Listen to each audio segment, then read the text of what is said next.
1 থেকে 1.5 লক্ষ লোক হয় দাওয়াত দিতে এসেছে। ডায়েরি খুলে বললাম যে ভাই মিলাদ থাকলেও দাওয়াতটা নেব না, আমি জানি খালি না লোক দেখে আমি কথা বলি না।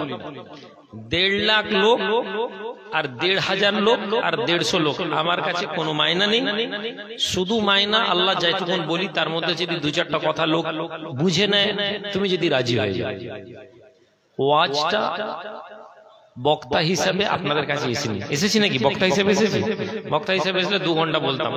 গ্রামের লোক পেশেন্ট বলছে আপনি আধ ঘন্টা বলে ছেড়ে দেন। আমি আমার সমস্যা বললাম যে একটু কাজ আছে, বলে আপনি আধ ঘন্টা বলে দোয়া করে দেন আর আধ ঘন্টা আমাদের সাথে একটু কথা বলেন। আলহামদুলিল্লাহ আলহামদুলিল্লাহ নাহমাদুহু ওয়া নাস্তাঈনুহু ওয়া নাস্তাগফিরুহু ونعوذ بالله من شرور أنفسنا ومن سيئات أعمالنا من يهده الله فلا مضل له ومن يضلله فلا هادي له ونشهد أن لا إله إلا الله وحده لا شريك له ونشهد أن سيدنا وسندنا وحبيبنا ودليلنا ومولانا محمدا عبده ورسوله أما بعد فيا أيها الناس قال الله تعالى عز وجل في القرآن الحميد قل هل يستوي الذين يعلمون والذين لا يعلمون وقال الله تعالى فذكر إن نفعت الذكرى سيذكر من يخشى إن الله وملائكته يصلون على النبي يا أيها الذين آمنوا صلوا عليه وسلموا تسليما اللهم صل على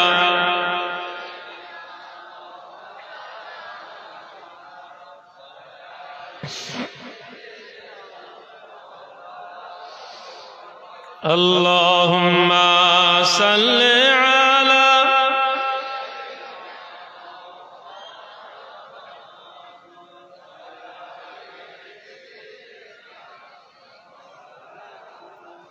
اللهم صل على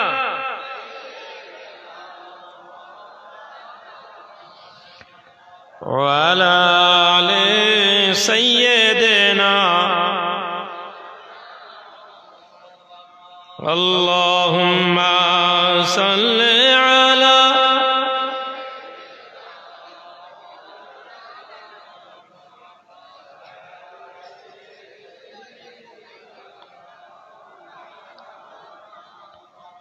আমার সম্মানিত দিনদার ইমানদার গ্রামবাসী ভাইরা, আল্লাহ পাক রব্বুল আলামিন কোরআনুল কারীমে ইরশাদ করছেন, হে নবী আপনি বলুন তারা কি এক, যারা জানে আর যারা জানে না। যারা জানে না তারা কখনো এক হতে পারে না যারা জানে তাদের তুলনাতে। এবার এই জানা এবং না জানার ব্যাখ্যা অনেক লম্বা। কি জানবো, কতটা জানবো, কার কাছে জানবো, ইত্যাদি ইত্যাদি বিষয় আছে। তবে মোটা মোটা কথায় যে ব্যক্তি ধর্ম জানে আর যে ব্যক্তি ধর্ম জানে না, এই দুজন লোকের তুলনা অন্ধ এবং চোখে দেখতে পাওয়ার লোক যেমন, যে ব্যক্তি ধর্ম জানে আর যে ব্যক্তি ধর্ম জানে না তাদের বিষয়। আজই আমি জুমার খুতবাতে আলোচনা করছিলাম, আপনাদেরকে ওই কথাটা বলি। জুমার আগের দিন কিছু কিতাব ফিতাব ঘাটি, জুমার দিন বায়ানে কিছু এক্সেপশনাল কথা বলা। জলসা সব শুনেছেন, 30 বছর 40 বছর এই সভাপতি, 50 বছর জলসা শুনছে। কত বয়স? 65 বছর। 15 বছর বয়স থেকে জলসা শুনছেন। আরো আগে 10 মিনিট বলতে পারবে? বলেন তো, ধর্ম 10 মিনিট ধর্মের কথা বলে। উনি আমার সভাপতি, আমি ওনার নাম দিয়ে বলছি। এটা আমাদের পুরো সমাজের চিত্র। চিৎকার দিয়ে মোটরসাইকেলে করে চিল্লে চিল্লে নিয়ে আসছে, জিন্দাবাদ জিন্দাবাদ। আপনি বলছেন ভাইজান জিন্দাবাদ, আপনার জিন্দাবাদ বলাই কি আমি জিন্দাবাদ থাকবো? আপনার মুর্দাবাদ বলা দেখে আমি মুর্দাবাদ হব? তাহলে জিন্দাবাদ এবং মুর্দাবাদ বলাতে কিছু যায় আসে না। কি যায় আসে? জিন্দাবাদ কোথায় বলছি, কখন বলছি, কার জন্য বলছি, কি জন্য বলছি।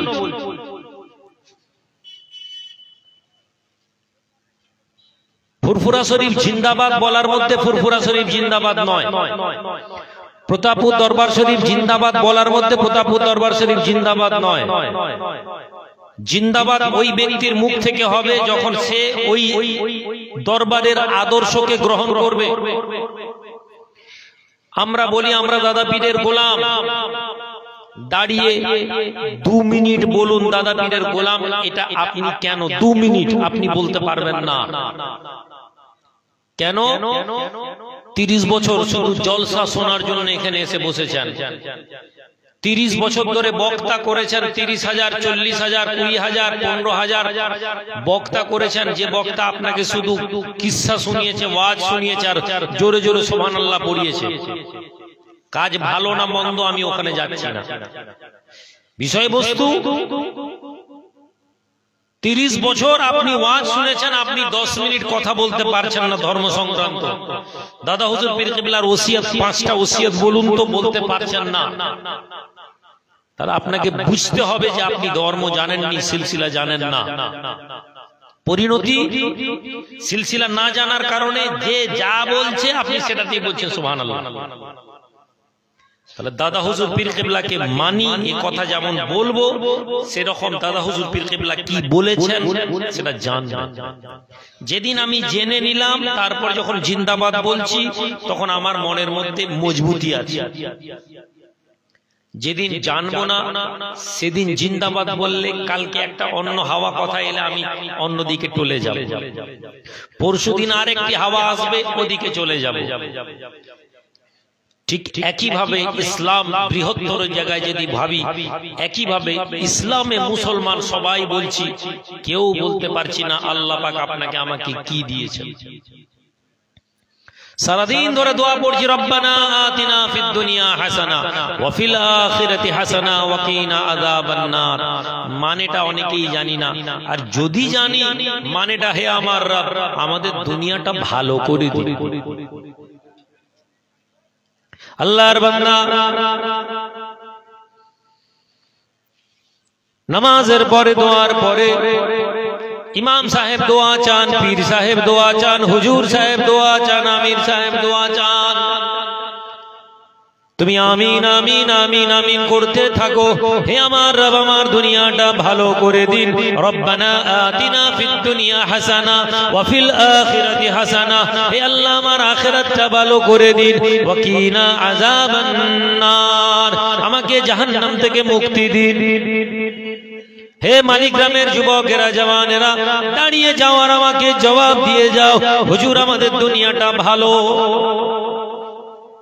দুনিয়া ভালো কাকে বলবো প্রশ্ন যদি করে দেওয়া হয়, যুবক তুমি জবাব দিতে পারবে না। দুনিয়া ভালো মানে তোমার কাছে বড় বাড়ি হয়ে যাওয়া, দুনিয়া ভালো মানে তোমার কাছে একটা বড় গাড়ি হয়ে যাওয়া, দুনিয়া ভালো মানে তোমার একটি বড় বিল্ডিং হয়ে যাওয়া, 2 বিঘা জায়গা হয়ে যাওয়া, তোমার কাছে তোমার বিবির কাছে ভালো গয়না থাকা, তোমার মেয়ের জামাইটা বড় ভালো, তোমার শ্বশুর ছেলের শ্বশুরটা বড় লোকের ঘরের, তুমি মনে করছো আমার দুনিয়াটা ভালো। আপনার কাছে দুনিয়া ভালো বলতে এর বাইরে কিছু নেই। আপনার কাছে দুনিয়ার উত্তম বলতে এটাই। আপনি কোনোদিন জানার চেষ্টা করেননি যে দুনিয়ার উত্তম হওয়াটা কিভাবে হয়? আপনার কাছে দুনিয়ার সম্পদ মানেই হচ্ছে কামিয়াবি। আপনি কখনো দেখলেন না যে নবীজি কি বলে গেছেন? নবীজি কি টাকা কামাতে মানা করেছেন? জি না, বলেননি। নবীজি কখনো বাধা দেননি, এই তোমরা টাকা কেউ কামাবে না। আল্লাহ পাক কি নিষেধ করেছেন সম্পদশালী হতে মানা করা হয়েছে? জি না। আল্লাহ পাক তো সম্পদশালীদের জন্য যাকাত দিয়েছেন, যারা ঈমানদার হবে আর আমি আল্লাহ যাদেরকে সম্পদ দিব তারা তাদের সম্পদটা আমি আল্লাহর রাস্তায় খরচ করবে। তো সম্পদ জমানো, সম্পদ করা ইসলামের মধ্যে অনুমোদিত, এতে তো মানা কেউ করেনি। তাহলে আমরা যদি বড় লোক হতে চাই তাহলে তো কোনো বাধা নেই।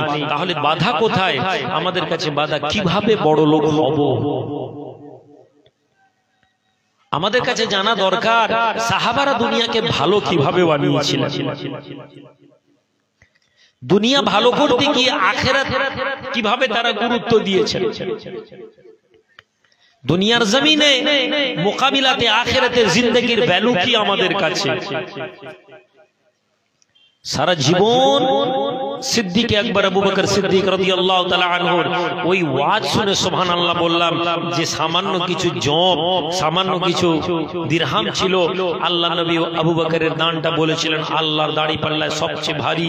সবাই সুবহানাল্লাহ বলেছি, কিন্তু নিজের জীবনে কখনো আবু বকরের মতন দানশীল হতে চাই।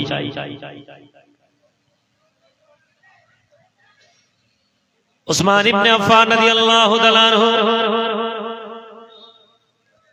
মদিনা মুনাওয়ারাতে তিজারত করে বাড়ি ফিরেন। সঙ্গে একটা নয়, দুইটা নয়, 70 খানা উট আমিরুল মুমিনিন উসমান ইবনে আফফানের সাথে আছে। রাসূলুল্লাহর জামানা, মদিনার মধ্যে দুর্ভিক্ষ হয়েছে, মদিনাতে খাদ্য নেই, মদিনায় খাবার নেই, খাবারের মূল্য আকাশ ছোঁয়া, গরিব মানুষ কিনতে পারছে না। ইহুদিরা ঠিক করে নিল ওসমান তেজারত করে সিরিয়া থেকে আসছে, দামাস্ক থেকে আসছে, প্রচুর শস্য দানা নিয়ে আসছে। আমরা মদিনা থেকে একটু এগিয়ে যাই, কয়েক ক্রোশ দূরে গিয়ে আমরা ওখানে ওসমানের সাথে ব্যবসা করে নিই। ওসমানের কাছ থেকে বেশি দাম দিয়ে মালগুলো কিনে নিই। 1 টাকার মাল ওসমানের কাছ থেকে 2 টাকায় কিনে নিই, তাহলে আমরা এখানে এসে যা খুশি তাই দাম করতে পারবো। 3 টাকা 4 টাকা যা মনে চাইবে দাম করব, আমাদেরকে কেউ আটকাতে পারবে না, কেননা মাল আমাদের কাছে থাকবে।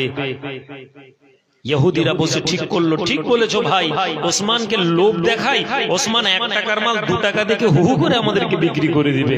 1 টাকার মাল 1 টাকা 10 পয়সায় বিক্রি হবে, 1 টাকার মাল 1 টাকা 20 পয়সায় বিক্রি হবে, আমরা 1 টাকার মাল 2 টাকায় দিয়ে দিব।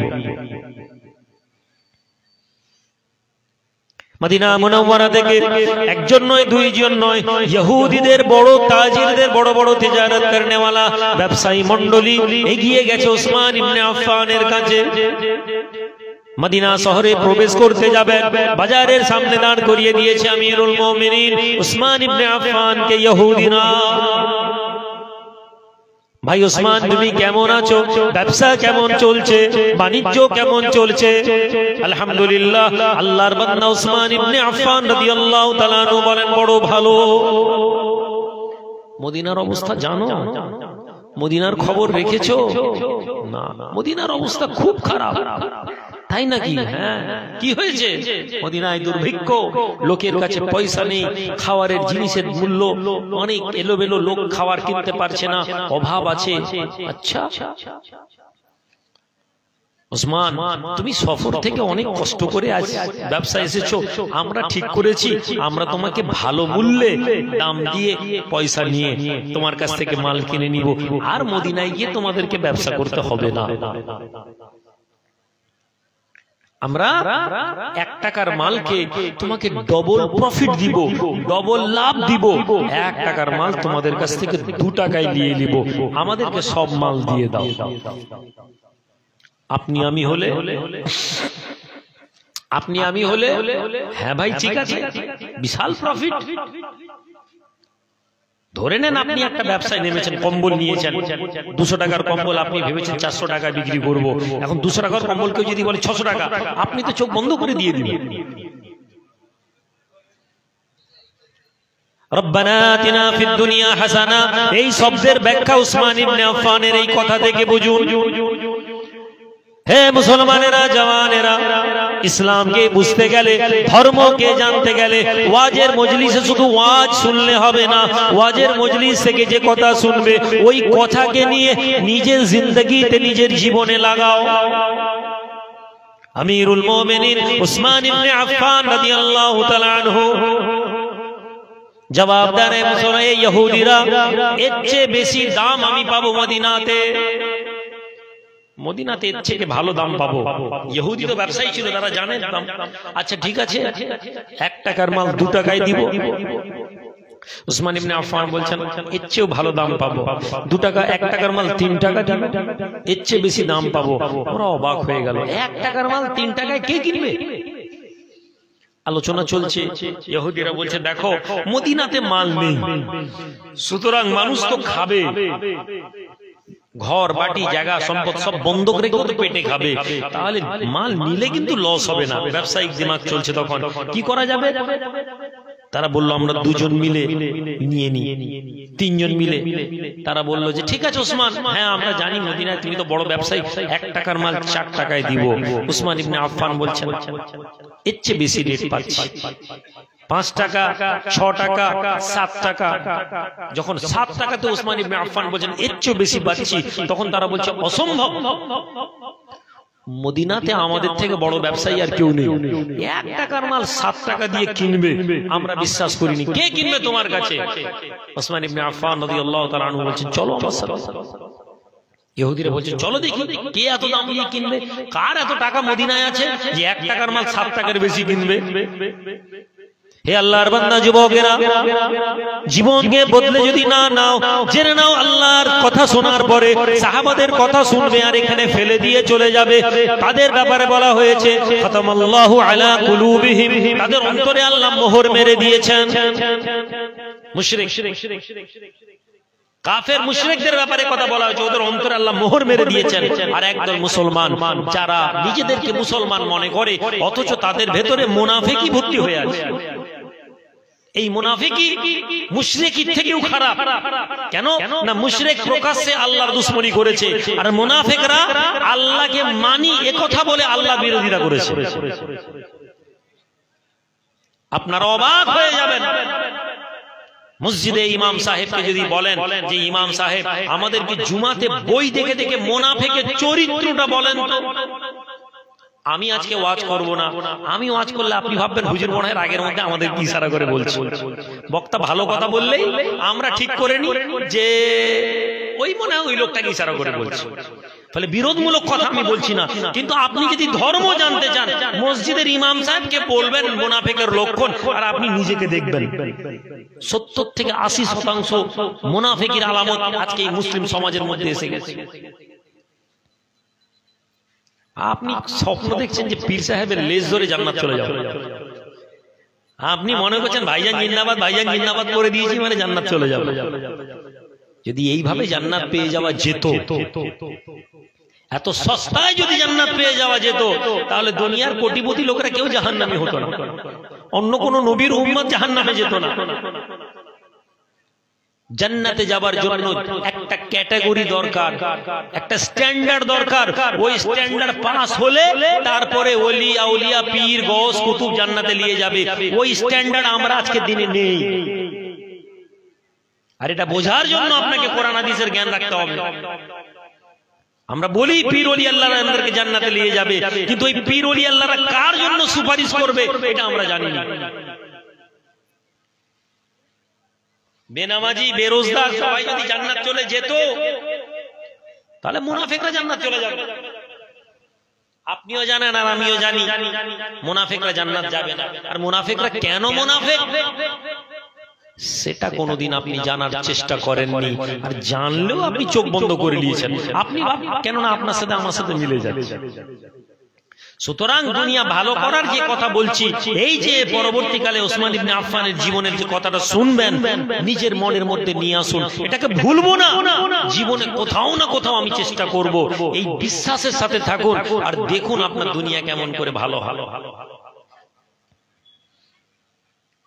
ইহুদিরা পিছনে পিছনে যাচ্ছে, কাকে ওসমান ইবনে আফফান এতটা মূল্য দিয়ে জায়গা দাম বিক্রি করবেন?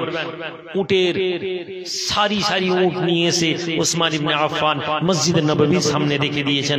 ইহুদিরা দাঁড়িয়ে আছে, ওসমান ইবনে আফফান এসে বলেছেন, ইয়া রাসূলুল্লাহ, সালাম দিলেন।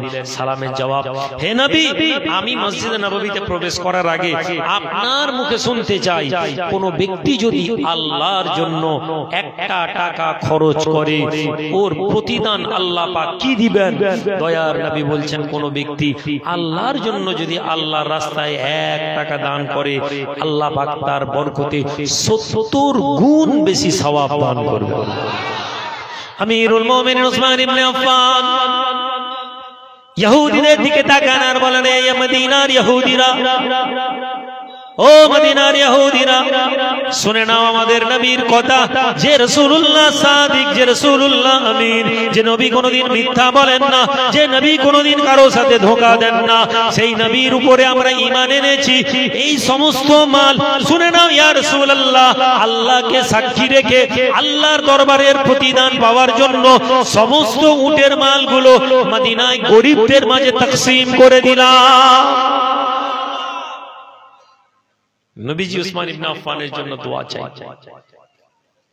সম্মানিত হাজিরিন, জীবন পরিবর্তন করুন। নিশ্চিতে বসে আছেন, আপনি ভাবছেন যে আপনি যেভাবে দুনিয়া কাটাচ্ছেন মরে গেলে ঠিক এইভাবেই পার হয়ে যাবে, কেননা আপনি মরার পরের জীবন সম্পর্কে ওয়াকিবহাল নন। আপনি জানেন না মৃত্যুর পরে আপনাকে কি জিনিসের মুখোমুখি হতে হবে, আপনি জানেন না কবর কি, আপনি জানার চেষ্টা করেননি কবর থেকে বাঁচার জন্য নবীজি কি বলেছেন। আপনি মনে করেছেন যে আমি তো পীর ওলি আল্লাহদেরকে মহব্বত করি, আমার মনে হয় কেউ আমাকে আর আটকাতে পারবে না। আমি রুহুল আমিন এখানে পয়সা দাবি করিনি, ফ্রিতে জলসা করব। দাবি যিনি করছেন ভালো মন্দ আমি জানি, কিন্তু আমি রুহুল আমিনও কি ভালো মানুষ নাকি? আমি তো পয়সা দিব, কম দিব একটু, হয়তো আপনার কম। আর আজকের দিনে একদল মানুষের নীতি হয়ে গেছে, দাবি করে যারা টাকা নিচ্ছে, যারা যুবক ছেলেরা, এটা ভালো জিনিস, দাবি করে নিচ্ছে, যে নিচ্ছে দাবি করেনি তাকে সম্মান দিতে হবে। তাহলে ঘুরিয়ে ফিরিয়ে দাবি না করেও আমি টাকা পাচ্ছি, তাহলে আমি আপনার কাছে এখানে এসে টাকা নিয়ে ওয়াজ করছি, আপনার মনে হয় আমি আপনাকে এমন কথা বলবো যে কথাটায় আপনি আমার পরের জলসে আমাকে দাওয়াত না দেন? আমি কথা বললে আপনার গায়ে লাগবে, কিন্তু গ্রামে পরিসংখ্যান চালান তো, পীরপন্থী ছেলেরা কতজন 4টা কলমা জানে, 40 বছর ওয়াজ শুনছে, গায়ে লেগে যাবে। ওরে বাপ রে, পীরপন্থী কটা ছেলে হাইয়া আলা সালা বলে মসজিদে ছুটে যায়, গ্রামে তবলিগ ঢুকলে বলছি মেরে ঠ্যাং ভেঙে বার করে দে। আমি রুহুল আমিন বছরে একবার এসে জলসা করে মায় মুরব্বি জান্নাতে পাঠিয়েছি। দুনিয়া আমার খারাপ, আমার দুনিয়া খারাপ। আল্লাহ কোরআনে বলেছেন রব্বানা আতিনা ফিদ দুনিয়া হাসানা, হে আমার রব আমার দুনিয়া ভালো করে দাও। আমার দুনিয়া ভালো নেই, আমার ঘরে আমার অশান্তি, আমার ছেলের সাথে অশান্তি, আমার বাপের সাথে অশান্তি। আপনি আপনার পরিবারকে নিয়ে শান্তিতে নেই, আপনি আপনার বাপ মা ছেলে মেয়েকে নিয়ে অশান্তি, আপনি ব্যবসা করতে যাচ্ছেন আপনার ব্যবসা ভালো নেই, আপনি বাণিজ্য করতে গেছেন আপনার লস, আপনি লোকের ঘরে কাজ করেছেন কোম্পানি টাকা দেয়নি, আপনার দুনিয়া ব্যস্ততার মধ্যে কেটেছে, আপনার দুনিয়া ভালো নেই। আপনি ভাবছেন আপনি মরে গেলে আপনার আখিরাত ভালো হয়ে যাবে। আরে ভালো যার দুনিয়া যার ভালো হয়ে যাবে তার একটা লক্ষণ হচ্ছে আখিরাত ভালো। দুনিয়া ভালো মানে টাকা নয়, দুনিয়া ভালো মানে বড় বাড়ি নয়। আমরা দুনিয়া ভালো মানে বড় বাড়ি আর পাকা বাড়ি করার চক্করে দুনিয়া ভালো করেছি। বাদশা হারুন আল রশিদের একজন ছেলে ছিল, বাদশার ছেলে একেবারে সাধারণ ভাবে থাকতো, একেবারে সাধারণ ভাবে থাকতো, গ্রামের মানুষদের সাথে ঘুরে বেড়াতো, সাধারণ গরিব মজদুর লোকেদের সাথে ঘুরতো। রাজপ্রাসাদে যখন ঢুকতো বাদশার ছেলে কেউ আটকাতো না, কি দেখতো ময়লা জামা, সাধারণ জামা, আমির ওমরা ওরা হাসতো মুচকি মুচকি, হ্যাঁ বাদশার ছেলে পাগল, স্বাভাবিক না? আমি রুহুল আমিন তো ঠাট বাটে থাকে, আমার ছেলে যদি একদম সাধারণ জামা কাপড় পরে থাকে, আপনার মানে হুজুর ছেলেটা ঠিক মতন হলো নি বাবু, বাপের মতন হলো। আপনি তার তাকওয়া দেখেন না, আপনি তার আল্লাহ ভীতি দেখেন না, আপনি তার খোদা ভীতি দেখেন না। মসজিদের ইমাম সাহেবের ছেলে যদি সাধারণ হয়ে ঘুরে বেড়ায়, আরে ভাই মসজিদের ইমাম এত ভালো, ছেলেটা বেকার। আপনি দেখছেন না যে ছেলেটা পাঞ্জেগানা নামাজ মসজিদে পড়ছে? আপনি দেখছেন না যে ছেলেটা তাহাজ্জুদের আগে মসজিদে এসে নামাজ পড়ছে? আপনি এটা তার দেখছেন না। আপনি তার ক্রিস দেওয়া জামাটা দেখছেন, আপনি তার ভালো জুতোটা দেখছেন। আপনি ধর্মের ব্যাপারে উদাসীন বলে আপনার কাছে এই টাকা পয়সা বাড়ি গাড়ি এগুলোই প্রায়োরিটি, এগুলোই প্রাইমারি গুরুত্বপূর্ণ হয়েছে। কিন্তু যেদিন আপনার মনে হবে টাকা পয়সা আল্লাহ তুমি দিলে ঠিক আছে, কিন্তু ধর্মের জায়গাটাকে আমি মজবুত করব। ভালো জামা পরতে আমি নিষেধ করিনি, কিন্তু আমি বলেছি যে ভালো জামা পরার সাথে সাথে ওই জামাটা যেন মসজিদের ভেতরে হাইয়া আলাস সালার সময় প্রবেশ করে। ভালো গাড়ি থাকার সঙ্গে সঙ্গে রাস্তায় যেখানে নামাজের ওয়াক্ত আপনার গাড়িটা যেন দাঁড়িয়ে যায় আর সিজদায় গিয়ে কথা বলে, হে আমার রব তুমি আমাকে সম্মান দিয়েছো, টাকা দিয়েছো, গাড়ি দিয়েছো, আমি তোমার কাছে সিজদা করছি। এটার নাম আতিনা ফিদ দুনিয়া হাসানা।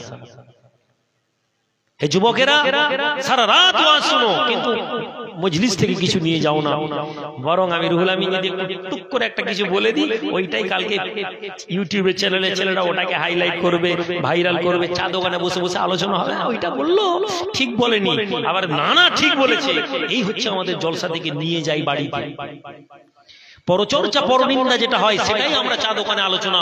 কেউ কি দেখেছেন কোনদিন ভাই ওই যে কোরআনের কথাটা বললো, ওই যে হাদিসের কথাটা শোনালো, কি আমাদেরকে এরকম কথা ভাবতে হবে?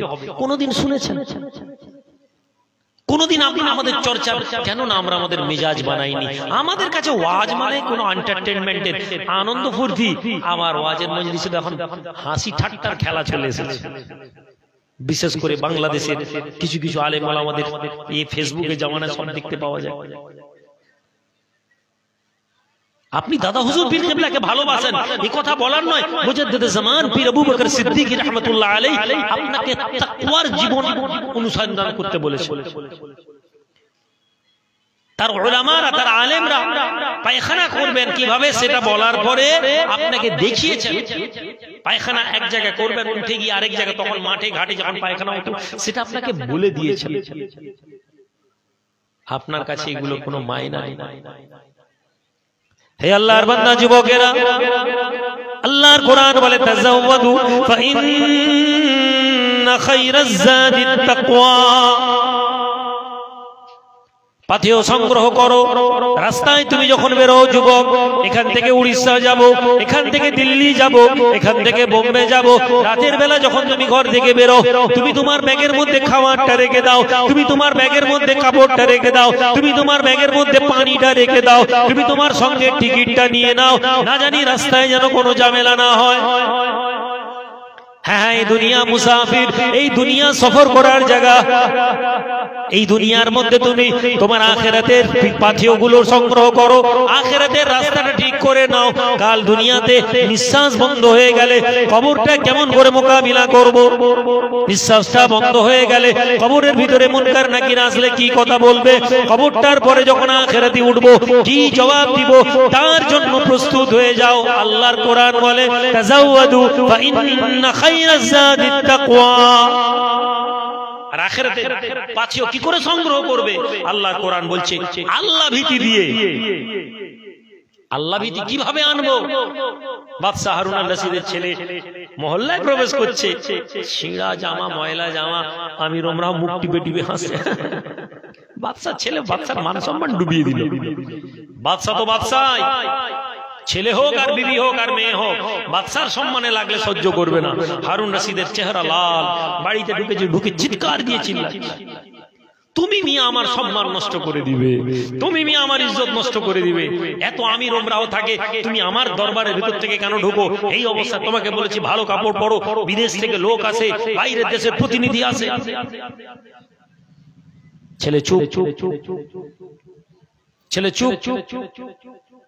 বাদশা এরকম বারবার করে। একদিন ছেলে বলল, আব্বা একটা দিন আসবে যখন আপনি আমাকে নিয়ে আর লজ্জা পাবেন না। বাদশা তো রাগে, আরে তুমি সব সময় কথা বলো, দিন আসবে দিন আসবে। একদিন রাতের বেলা বাদশা হারুন আল রশিদের ছেলে রাজপ্রাসাদ থেকে চুপচাপ বেরিয়ে যাচ্ছে, সেই একটা সাধারণ পরনের কাপড় নিয়ে বেরিয়ে যাচ্ছে।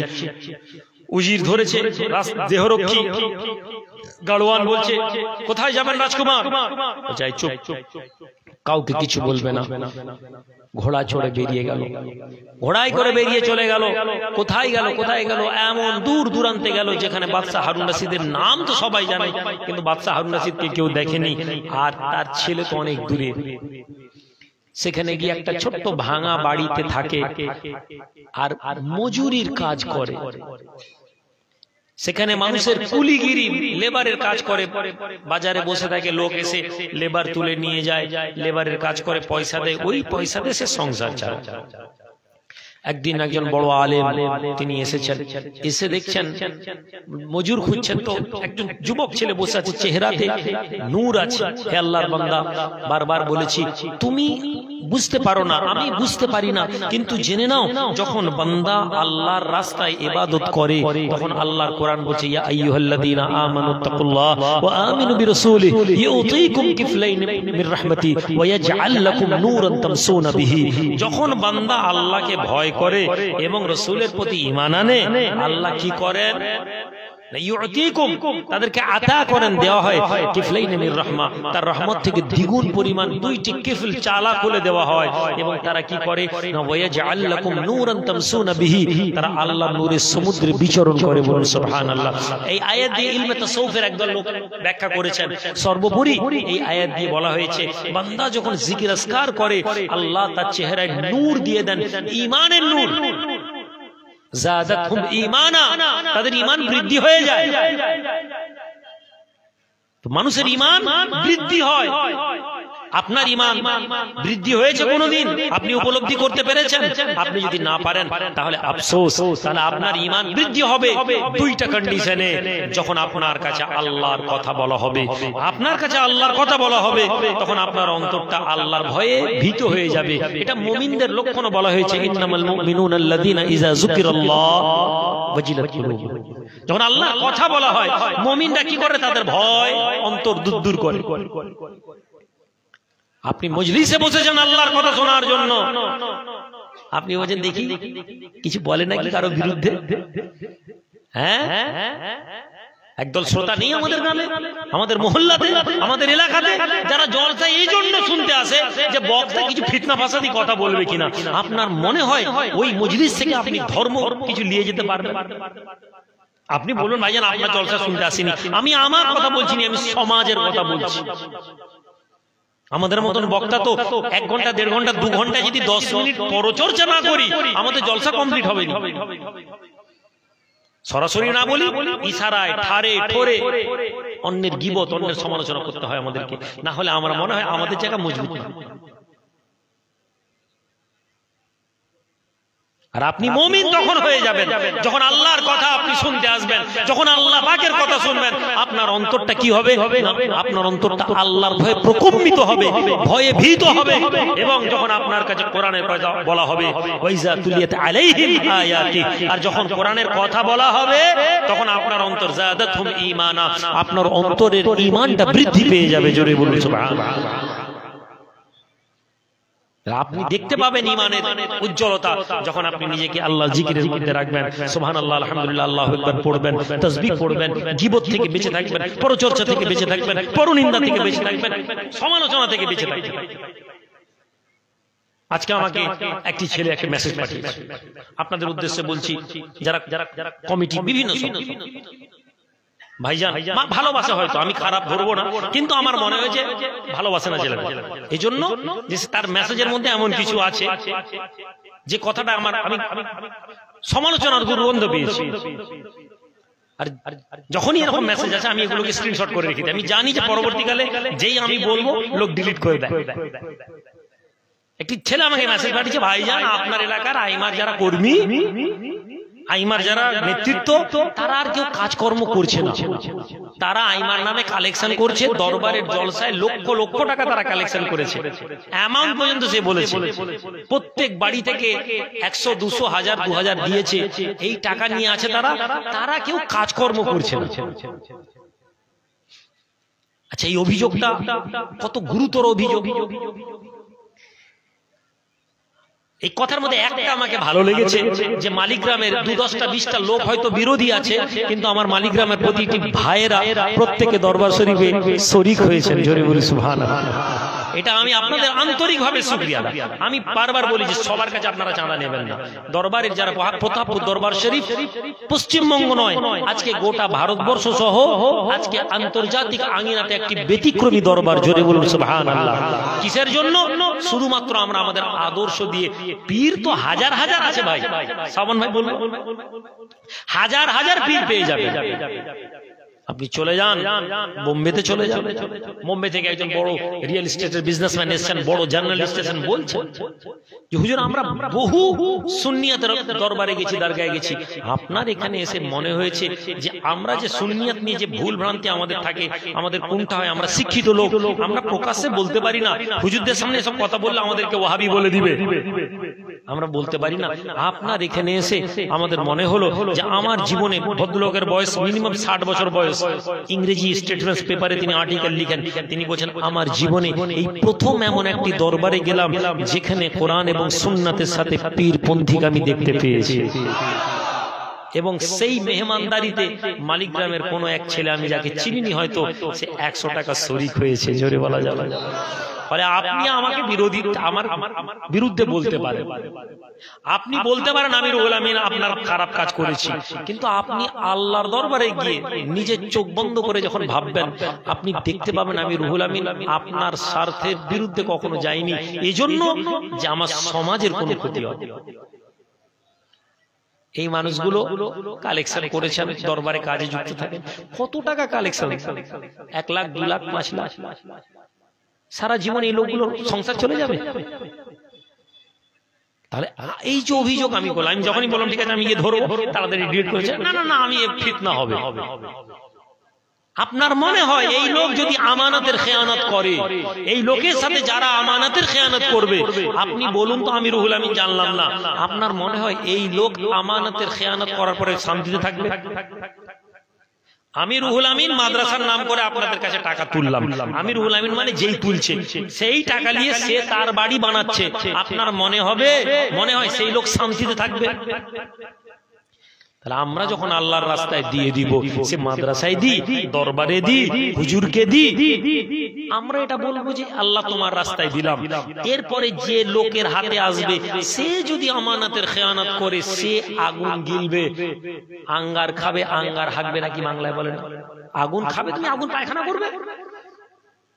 কিন্তু যদি না হয়, যদি এই ছেলেগুলো চেষ্টা করেছে যে প্রতাপপুর দরবার শরীফকে, আগে কি বলতো আরবের টাকা, আগে কি বলতো আমেরিকার টাকা, মধ্যখানে কি বলতো বিজেপির টাকা, এখন তো আবার বলতে শুরু করেছে না তৃণমূলের টাকা। কিসের জন্য? হিসাব খুঁজে যখন আপনি পাবেন না, তখন এরকম বলতে হবে। এই যে জলসা করেছেন,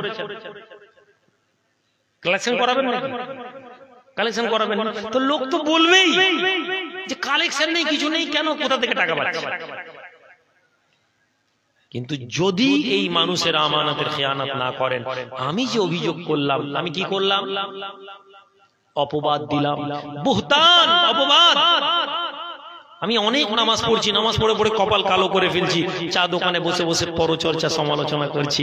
আমার ভাইরা, আপনার মনে হচ্ছে আপনি নামাজ আপনাকে পার করে দিবে? জি না, কাল কিয়ামতের দিনে এই লোকটা, নবী বলছেন, যে ব্যক্তির বিরুদ্ধে অপবাদ দাও, যে ব্যক্তির বিরুদ্ধে কুপ্রচার করো, যে ব্যক্তির বিরুদ্ধে তোমরা খারাপ মন্তব্য করো, কিয়ামতের দিন আগে ওই লোকটার সাথে তোমাকে মোকাবিলা করা হবে। আপনি কারো বিরুদ্ধে বলেছেন, সে দাঁড়াবে, কি ব্যাপার? আল্লাহ, এই ব্যক্তি দুনিয়াতে আমার বিরুদ্ধে এই অভিযোগ এনেছিল, আমি চোর, আল্লাহ তুমি জানো আমি চুরি করিনি, আল্লাহ ফায়সালা করবে। এর চেয়ে বড় কঠিন কথা কি? আপনি এদিকে চা দোকানে বসে, আপনি হাজি সাহেব, আপনি মৌলানা সাহেব, আপনি পীর সাহেব, আপনি বসে বসে মাইকে উঠে সমালোচনা করে বেরিয়ে চলে গেলেন, আপনি মসজিদে বসে সমালোচনা করে দিলেন, আপনি চা দোকানে বসে সমালোচনা করলেন, আর এদিকে আপনি তাহাজ্জুদের নামাজ পড়ছেন, নফল নামাজ করছেন, হজ করেছেন।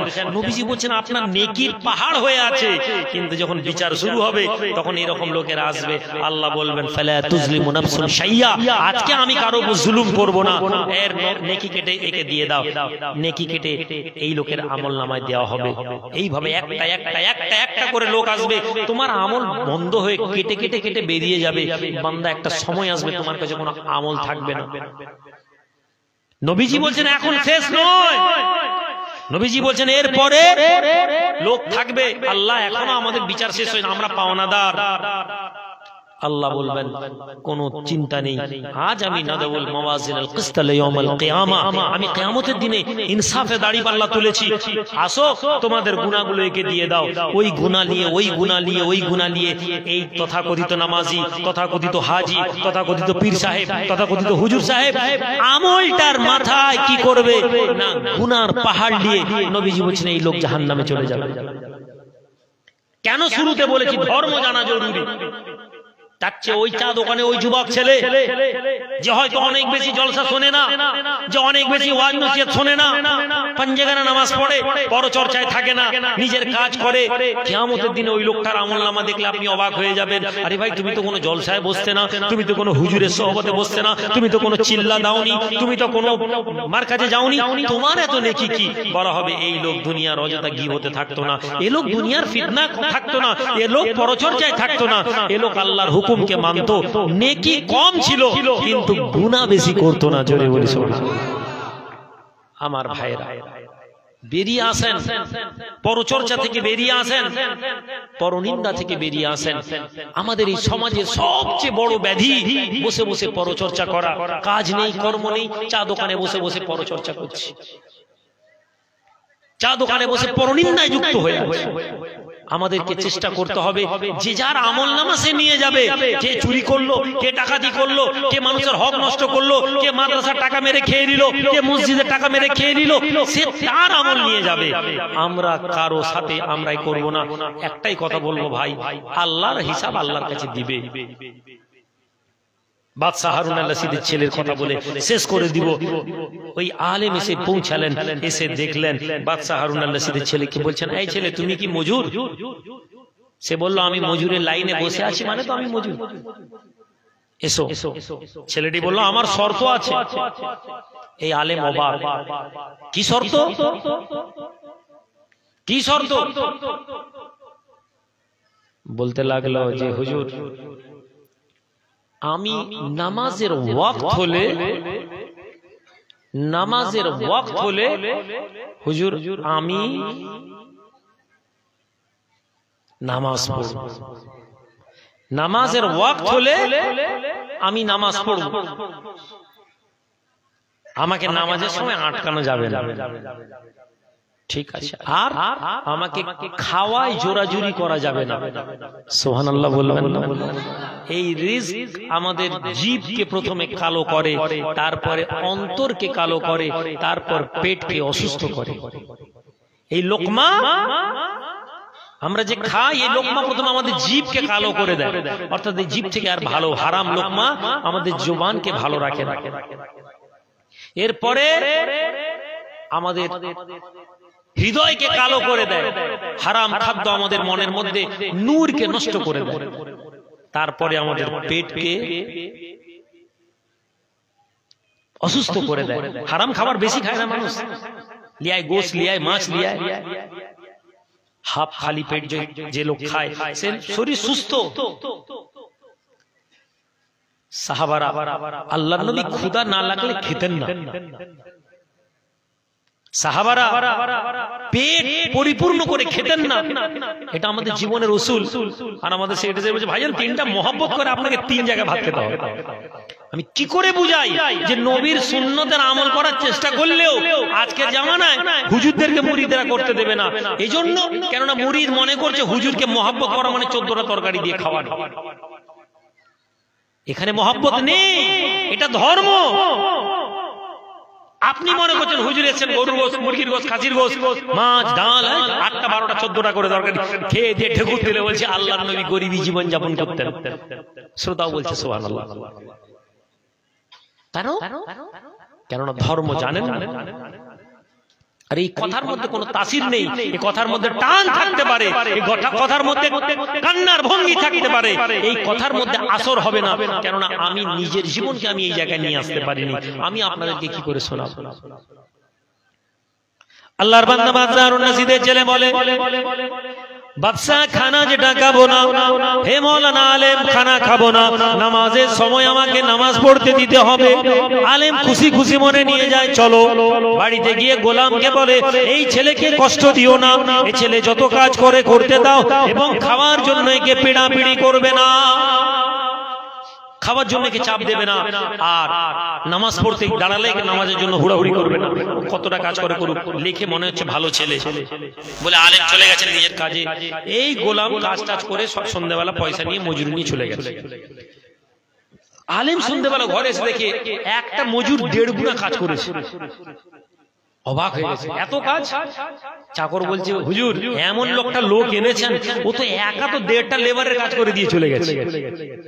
তাই নাকি? হ্যাঁ, খেলেও নি, আমাদের খাওয়ারও বেঁচে গেল, নামাজের জন্য কিছুক্ষণ নামাজ বন্ধ রেখেছিল, কিন্তু যে গতিতে কাজ করেছে, ও নামাজ না পড়লেও লেবার এত কাজ করতে পারে। সুবহানাল্লাহ। বাদশা মাওলানা তো আরো মাথা খারাপ, তাহলে ঠিকই চিনেছি এই ছেলের মধ্যে তাকওয়া আছে। পরের দিন আবার গেছে, এই ছেলেকে খুঁজছে, পাইনি। মজুররা বলছে, আরে ও তো পাগল টাইপের ছেলে। কেন? ও একদিন আসে, 2 দিন আসে না, একদিনে যে টাকা ইনকাম হয় ও 3 দিনের খোরাক হয়ে যায়, শুধু ওইটুকু টাকা ইনকাম করতে আসে খোরাকির জন্য। সুবহানাল্লাহ বলবেন। এখান থেকে আপনার দুনিয়া ভালো করার কথা বলছি। যুবক ছেলে, তুমি পরেশান হয়ে আছো, হুজুর কাজ নেই, হুজুর কাজ নেই, হুজুর কাজ নেই, ভাইজান একটু দোয়া করে দেন, তাবিজ দিচ্ছ গলায়, কোমরে, মাথায়, পেটে। তোমার ঘরে রুচি নেই?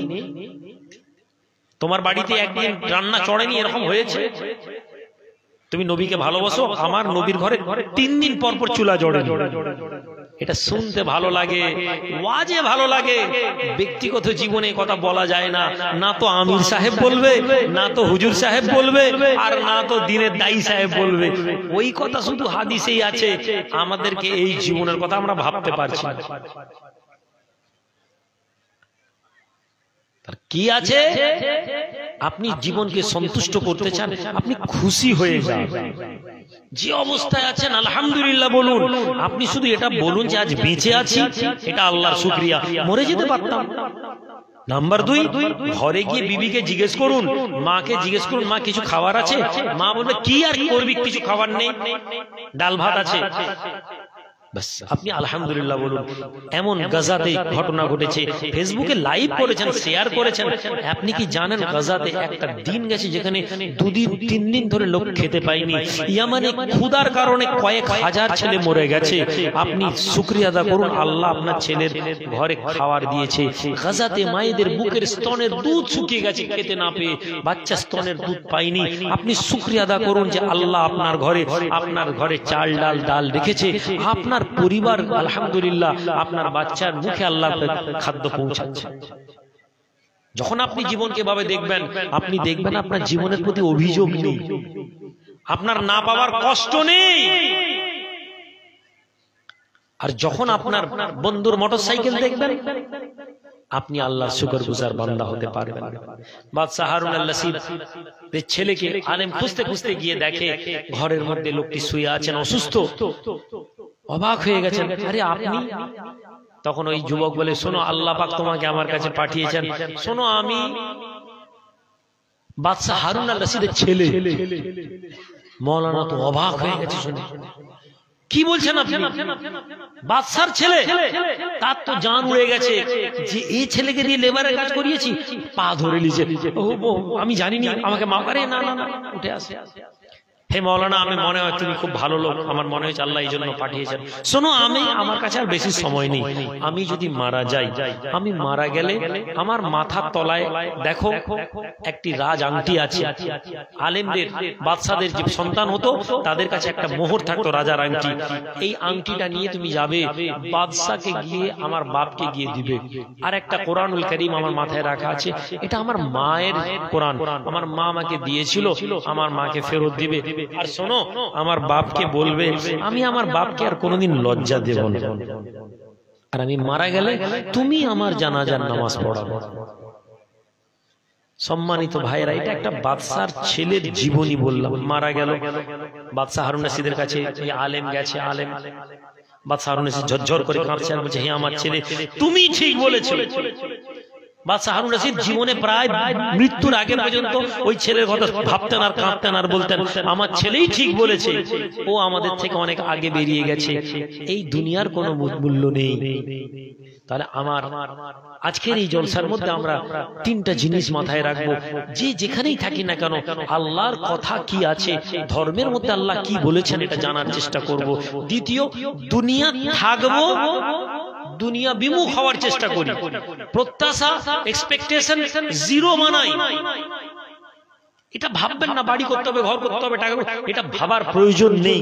আপনার কাছে যদি আল্লাহ তকদিরে রাখেন, আল্লাহ আপনাকে দিয়ে বাড়ি বানিয়ে দিবেন, যদি না থাকে হবে না। একটাই লক্ষ্য রাখুন, আল্লাহ পাক যেন আমাদের উপর থেকে নারাজ না হয়ে যান। আর নারাজ হওয়ার সবচেয়ে বড় কথা, বান্দার হক নষ্ট যেন না হয়ে যায়। বান্দার ব্যাপারে ভালো ধারণা রাখুন, প্রতিবেশী ভাই, প্রতিবেশী বন্ধু বান্ধব, এদের ব্যাপারে ভালো ধারণা রাখুন। দেখবেন আল্লাহ পাক আপনার এবং আমার জীবনকে ভালো করে দিবেন। আমি রুহুল আমিন আপনার জন্য কতটা উপকারী এটা বড় কথা নয়, আপনি আমার জন্য কতটা উপকারী এটা বড় কথা নয়। আমি এবং আপনি যেন আমাদের কারণে সমাজ আমাদের কারণে কষ্ট না পায়, আমি আপনার কষ্টের কারণ না হয়ে যাই, আপনি আমার কষ্টের কারণ না হয়ে যান। ছোট্ট করে সাল্লাল্লাহু আলাইহি ওয়াসাল্লাম, ইয়া নবী ইয়া রাসূল সালাম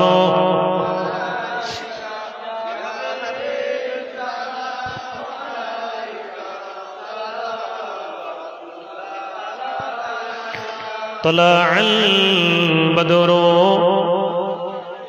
علينا من ثنيات الوداع وجب الشكر علينا ما دعا لله داعي يا نبي سلام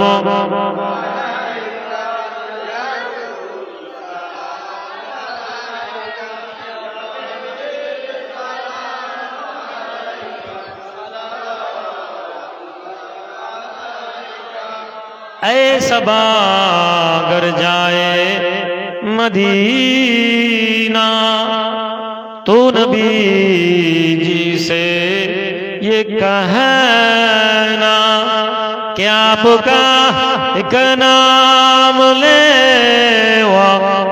आपसे यूं कह रहा था, या नबी सलामो या रसूल सलाम।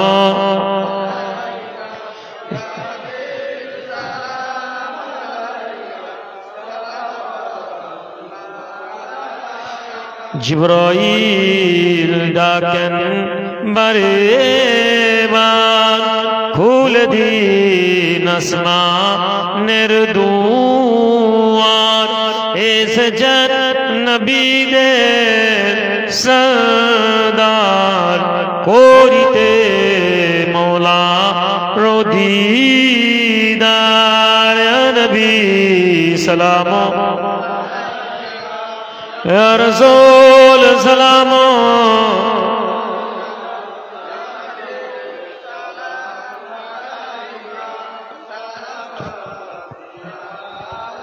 ইয়া রাব্বি সাল্লাল্লাহু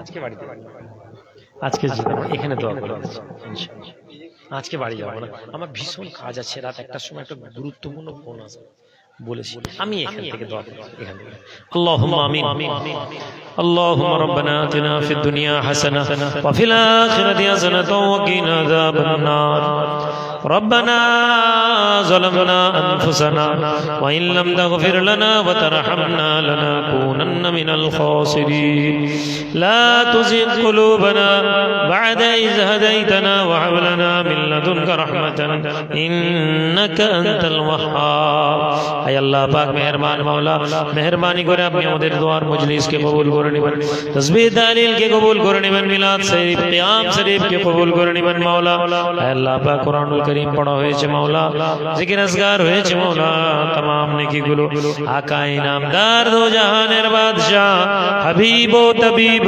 জনাবে মুহাম্মদুর রাসূলুল্লাহ সাল্লাল্লাহু আলাইহি ওয়াসাল্লামের কাছে পৌঁছে সাহাবা তাবেঈন তাবেঈন মুস্তাদিন ওজুদ দরবার করে পৌঁছা দিবেন আহলে বাইত নবী পরিবারের পাক করে পৌঁছা দিবেন মাওলা এ পাক পরওয়ারদিগার মাওলা সওয়াব খানা কাদেরিয়া তরিকা চিশতিয়া তরিকা নকশবন্দিয়া তরিকা মুজাহিদিয়া তরিকা হুজুর দরবার করে পৌঁছা দিবেন মাওলা রব্বুল আলামিন খাস করে মাওলা সওয়াব খানা আপনি মেহেরবানি করে আমিরুস শরিয়ত मुजाहिदुज़्ज़मान पीर अबू बकर सिद्दीकी रहमतुल्लाह अलैहि पाक में पहुंचा दिबन मौला खास करे सवाब खाना अल्लामा रूहुल अमीन मुसराडी रहमतुल्लाह अलैहि कनिगर मुस्तांजी डोलार फकीर साहब हुजूर पाक में पहुंचा दिबन मौला प्यार डांगा दरबार शरीफ में साईं सा रहमतुल्लाह अलैहि अब्दुल सा रहमतुल्लाह महबूब सा रहमतुल्लाह अलैहि बुलान सा रहमतुल्लाह अलैहि पाक में पहुंचा दिबन मौला अब्दुल महबूब फारूकी रहमतुल्लाह अलैहि पाक में पहुंचा दिबन मौला शाहजलाल शाहफरान रहमतुल्लाह अलैहि हुजूरेर पाक में पहुंचा देवन अरे हमारे हमारी हुजूरेर पाक में पहुंचा दिबन मौला मेहरबान मौला खास करे सवाब खाना कुतुबुल आफ्ताब शेखुल मसाइख इमामुल असर हजरत सय्यदिना शाह दीवान मोहम्मद जाफर नौमरुल्लाह उजदाजी हुजूरेर पाक में पहुंचा दिबन मौला हुजूरेर रूहानी फैज रूहानी तवज्जो अल्लाह बागी मजलिस दान करो मौला खास करे मौला আমরা হাজিরানে মজলিস বাপ মা দাদা দাদি নানা নানি হুজুর যে যেখানে চলে গিয়েছে तमाम মায়ে মুরব্বিদের কবরকে আপনি জান্নাতের টুকরা বানিয়ে দিন রব্বুল আলামিন আমাদের মধ্যে যারা বিমার আছেন তাদেরকে শিফায়ে কুল্লিয়া আতা করুন মাওলা খাস করে মাওলা হুজুর কিবলা অসুস্থ আছেন মাওলা মাওলা আপনার সিদ্ধান্তে আমাদেরকে রাজি থাকার তৌফিক দান করুন আর বদনি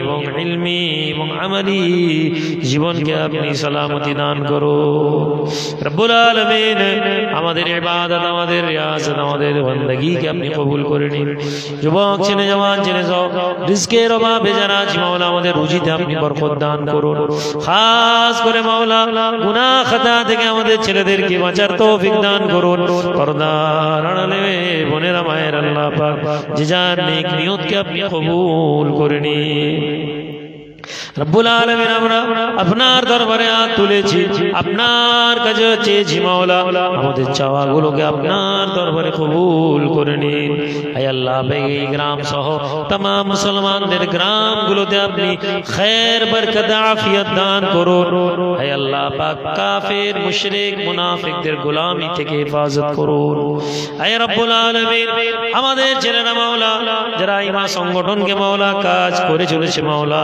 হে আল্লাহ আমাদেরকে দিয়ে দ্বীনের কাজ করিয়ে নিন আয় আল্লাহ পাক এই সংগঠন সহ तमाम মুসলমানদের হয়ে যারা কাজ করার কথা ভাবে মাওলা যারা বাধা সৃষ্টি করে তাদেরকে হিদায়াত করে দিন আয় আল্লাহ পাক মুনাফিকের জিন্দেগি দেবেন না মুনাফিকের গোলামি থেকে আমাদের হেফাজত করো তো হালিমি তো করিমি তো রহিমি عطا کر ہمیں راہ مستقیمی خدایا بحق بنی فاطمہ کہ برکول ایمان کنم خاتمہ اگر دعوتم رد کنی ور قبول منو دستو دامن آل رسول صلی اللہ علی خیر خلقہ واصحابہ اجمعین برحمتک یا ارحم الراحمین بحق لا